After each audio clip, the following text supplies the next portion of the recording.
Best two-player board games, perfect head-to-head and cooperative games for two players. Picking the best two-player board games is quite a different scenario to working with three or more. For starters, you're going head-to-head, without anyone else to mix things up, or ally with, or even to make mistakes you can take advantage of. As such, not all of the best board games scale that well down to just two, they can lack the same cut and thrust.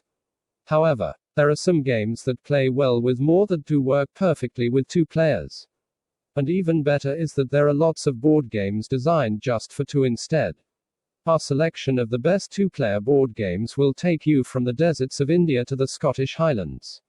Yet each one is easy to learn, quick to play, and offers lots of variety and challenge to enjoy and master. So whether you're playing with a spouse, a sibling, or a friend, there should be something here to tickle the two of you together. As an added bonus, many of these games are quite inexpensive, but you can check out our list of the best cheap board games if you want other great low-cost games. Be sure to also check out our picks of the top new board games for the latest releases worth keeping an eye on. And see our picks of the best board games for kids. You might think a trading game between two people would be a limited concept. But Jaipur has its hooks in the ingenious way it recreates actual market forces, and tempts you into making a mistake by offering big potential rewards. During play you collect and sell sets of matching goods, but each sale of a particular type of goods brings decreasing returns as items flood the market, so you always want to be the earliest to sell any given good. However, you also get bonus points for selling large amounts of a single good in one go. How far dare you stock up before your opponent swoops in and satisfies the pent-up demand before you? As well as this core tension, Jaipur cranks up the stakes in many other ways. A hand limit also makes collecting too many cards a risky proposition. And there's always the temptation to take camels instead, which you can't sell, but which do let you pick up multiple cards at once, with the pressure ratcheting up each turn. It's down to you to ride the right balance of luck and skill to make a market killing. The big draw of Unmatched is slick, fast, one-to-one combat between any fictional characters you can imagine. This box sees King Arthur, Alice from Wonderland, Sinbad, and Medusa face off, with players choosing one of the four to play each game. There are alternative boxes and expansions to build out your options. Unmatched, Robin Hood vs. Bigfoot is available now, while Unmatched, Cobble and Fog will soon add Dracula, Sherlock Holmes, The Invisible Man, and Jekyll and Hyde. Future plans include a Bruce Lee pack, who is admittedly not fictional, and a Jurassic Park pack. The engine of this miracle is a simple card system where you play from your hand to move and attack on the board. Each character has their own deck, and that's where the magic lies. From Sinbad's voyage card stacking to Sherlock's knowledge of his opponent's cards, it offers incredible variety from very few rules. Yet between all the moving parts, it's a thrilling game of tactical cat and mouse. This game's name translates as Scots Kill, and is themed around Scottish clans fighting for territory control, though you can find effectively the same game as Battle Line, medieval if you prefer knights to kilts. It's not a game that feels like battling. However, it's more a kind of multi-hand poker where you won't lose any money. Players select cards from their hand to play into one of 9 table positions. You're trying to build up a better poker-style meld of 3 cards on your side than your opponent can manage. Once you've done so, you win that position, and if you win 5 of the 9, you win the game. What's great about the game is that when you play a card you can rarely be sure you'll ever finish the meld you're aiming for. Instead, it's all about playing the odds, trying to bluff while knowing your opponent might actually have the cards you need in their hand. It's enough to make your palms sweat. And for extra tension, there's also a deck of one-shot power cards to mix things up. The original Codenames was a breakout hit. In it, you laid out a grid of 25 word cards. Then, one player on each team took a secret pattern card showing which words belonged to each team.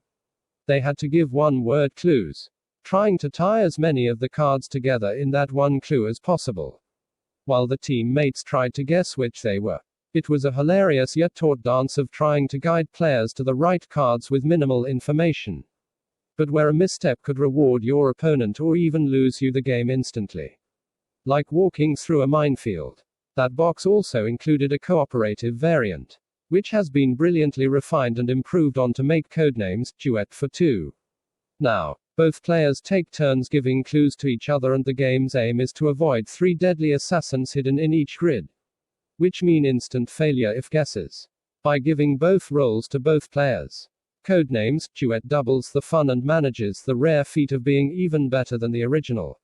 Another 2-player game that's evolved from a huge hit game for more people. 7 Wonders Duel is quite different from its predecessor.